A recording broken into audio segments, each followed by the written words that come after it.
Do you ever wonder why some products or services seem to sell themselves while others seem to struggle to gain traction? The secret to effective marketing lies in understanding the principles of influence, a set of psychological principles that can be used to shape a person's decision-making behavior. At the end of the day, all marketing is trying to get people to do the thing that you want them to do, to move them from where they are right now, scrolling on social media, for example, to where you want them to be, which is in front of your offers. In this video, we'll explore 6 powerful principles of influence that can be used to influence people's buying decisions and improve your marketing. Whether you're an entrepreneur, a marketer, or simply interested in the psychology of persuasion, you won't want to miss this. So sit back, relax, and let's dive into the fascinating world of influence and marketing. The study of human psychology is an absolute must if you ever want to be good at marketing or sales. You have to be able to understand why people do the things that they do, why they don't do the things that they should do, and why they also do the things that they know they shouldn't do. It's at this point of understanding human psychology that you're then in a position to be able to influence those decisions that they make. All of this stuff that I've studied from many people over the years, but one flagship book and teacher that I've learned a hell of a lot from over the years is a guy called Robert Cialdini in his book, Influence. It's a must read, and I highly recommend that you get it and read it as soon as you finish this video. For example, he breaks down using 6 simple principles: reciprocity, scarcity, authority, consistency, liking, and social proof. Let's dive into each of these now to give you a bit of understanding of what each one of them means so that you can start using them in your marketing and your sales to increase your business. Let's go. The principle of reciprocity refers to human tendency to feel obligated to return a favor or gesture once one has been received. One of the experiments cited in the book illustrates the principle of reciprocity was conducted by Dennis Regan in the 1970s. In this experiment, participants were asked to rate paintings as part of a study on art preferences. The experimenter, posing as a fellow participant, would then leave the room and return with a soft drink. In one condition of the experiment, the experimenter would offer a participant a soft drink before leaving the room. In another condition, the experimenter would offer the participant a soft drink after returning to the room. The results show that the participants who were offered the drink before the rating task rated the paintings higher and liked the experimenter more than those who were offered the soft drink after the task was completed. The principle of reciprocity suggests that participants felt obligated to return the favor of the soft drink by rating the paintings more positively and liking the experimenter more. The experiment highlights how the principle of reciprocity can be a powerful motivator for human behavior. People feel obligated to return favors or gestures even if they're relatively small or inconsequential. The principle of reciprocity can be applied in various situations, such as in sales or marketing.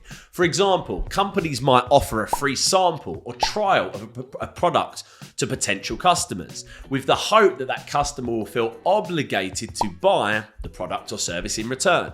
Salespeople might also offer a concession or discount to a customer with the hope that the customer will reciprocate in making a purchase. The second principle is scarcity. The principle of scarcity suggests that people are more attracted to things that are rare or limited in availability.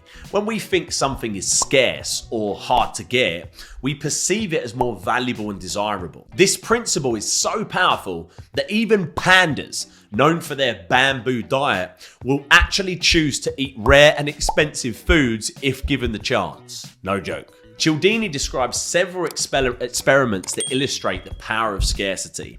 In one experiment, researchers found that people were willing to pay more for a cookie that was presented in a jar with only 2 cookies left, compared to a jar with 10 cookies left. This demonstrates how the perception of scarcity can increase the perceived value of an item, much like how a limited edition Baby Yoda toy can sell for a higher price on eBay than a regular one. Scarcity can be used in many different contexts, from sales and marketing to social influence and persuasion.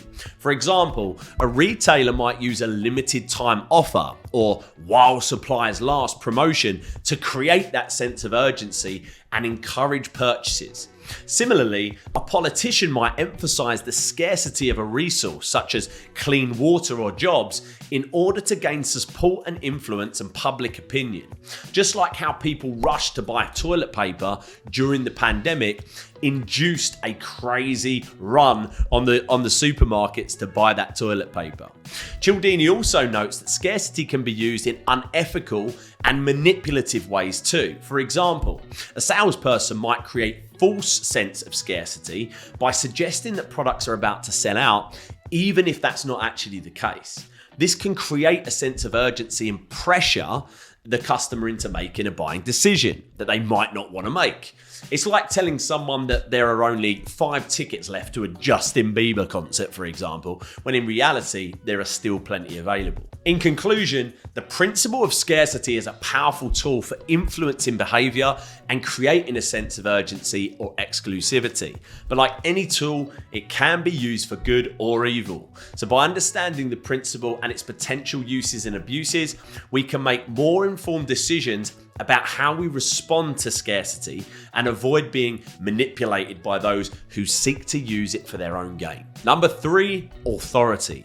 The principle of authority suggests that people tend to follow those who are seen as experts or authorities. When someone has expertise or credentials in a certain area, we are way more likely to trust their opinions and follow their advice. Cialdini describes several experiments that illustrate the power of authority. One experiment aimed to investigate whether people were more likely to help someone in distress when the request for help came from an authority figure. Participants were placed in a room and asked to fill out a questionnaire. The questionnaire was interrupted by a loud crash and the sound of a person calling for help. In one condition of the experiment, the participants heard the voice of a person who identified themselves as a student. In another condition, the participants heard the voice of a person who identified themselves as a professor. The results of the experiment showed that participants who heard the voice of the professor were way more likely to help the person in distress. They were more likely to leave the room and report the incident to the experimenter, compared to the participants who heard the voice of a student. This experiment highlights how people are more likely to respond to authority figures, even in emergency situations. The presence of an authority figure can increase the likelihood of individuals following through with the request or taking action to help someone in need. The principle of authority can be applied in various situations, in education or leadership. Teachers who are perceived as authoritative can increase the students' motivation and respect for their knowledge. Leaders who demonstrate authority through their knowledge, skills, and expertise can gain trust and loyalty with their followers. The next one is consistency. The principle of consistency refers to the human desire to remain consistent with our beliefs, attitudes, and actions. Once we commit to a belief or behavior, we are way more likely to stick with it. One of the experiments outlined in the book demonstrates the principle of consistency was conducted by Elliot Arnson and Judson Mills in the 1950s. In the experiment, participants were asked to join a group that would be discussing the psychology of sex. Before joining the group, the participants were asked to read a list of words that were sexually suggestive. After the participants joined the group, the experimenter told them that the discussion would be rather dull and asked if they would be willing to tell the next participant who arrived that the discussion was interesting and enjoyable. The majority of the participants agreed to do so. The experimenter then introduced the next participant, who was actually a Confederate, and asked how the discussion was. The original participant described the discussion as interesting and enjoyable, just as they had agreed to. The experiment showed that people are more likely to remain consistent with their previous statements or actions, even if they're aware that they are wrong or misleading. In this case, the participants felt that the need to remain consistent with their earlier statement and told the Confederate the discussion was interesting and enjoyable, even though it wasn't. The experiment highlights the powerful effect of consistency on human behavior. Once we commit to a belief or behavior, we're way more likely to remain consistent with it, even if it goes against our better judgment. Number 5 is liking. The principle of liking refers to the idea that people are more likely to be influenced by people that they like or find attractive. One of the experiments cited in the book illustrates the principle of liking was conducted by Theodore Newcomb in, again, the 1950s. In the experiment, a group of students were assigned to live in a college dormitory. The participants were asked to complete a questionnaire about their values and beliefs before they moved in. After the participants moved in, the researchers observed their social interactions and relationships with each other. They found that the students who shared similar values and beliefs were more likely to become friends and form social networks. The experiment showed that people are more likely to like and befriend others who share similar values and beliefs. This idea is known as the similarity attraction principle. People are more likely to be attracted to others who share similar backgrounds, interests, attitudes, and beliefs. The principle of liking can be applied in various situations like marketing. For example, salespeople might try to establish common ground with their customers by finding shared interests or values, building rapport as it's known. They might also try to create a positive association between their product and something that their customers likes and admires. In addition, the principle of liking can also be used in leadership or management. Leaders who are perceived as likable are more likely to be trusted, respected, and followed by their followers. They're more likely to create a positive and productive work environment where people are actually motivated and committed to achieving common goals. And then lastly, we have social proof. Social proof refers to the tendency of people to conform to the actions of others in their social group. One of the experiments cited in the book that illustrates the principle of social proof was conducted by Solomon Asch in the 1950s. In the experiment, participants were asked to complete a simple visual task to demonstrate which of the 3 lines was the same length as a reference line. The catch was that the participant was the only person in the room who was not a Confederate. The Confederates would give obvious incorrect answers. The purpose of the experiment was to see whether the participant would conform to the Confederates, answers which are obviously wrong. The results showed that about 75% of the participants conformed to the incorrect answers at least once, even though they knew it was wrong. The participants were influenced by the social proof of the group, and even when their own judgment differed from the group, they were still likely to conform to the group's answer. The experiment highlights how social proof can be a powerful force in shaping people's behavior and decision making.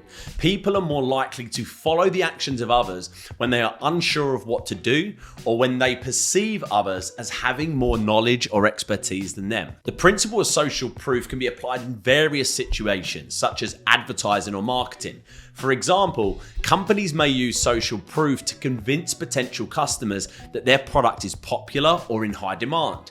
They may display statistics, testimonials from satisfied customers to create that sense of social proof that their product is worth buying. And that's it for this video. I really hope you enjoyed this video. all about influence. Make sure you go and grab Robert Cialdini's book, Influence. It's a must read in terms of human psychology, which is rooted to all good digital marketing and marketing efforts. So go and make sure you check out that book. Make sure you hit the like button, leave me a comment with any questions that you've got about this video, and don't forget to hit the subscribe button and the bell to get notified when we upload more content. I've got another video for you all about the principle of authority that we spoke about in this video, and you can find that somewhere around my head. Go and watch that now. My name is Matt Wilson. See you in the next one.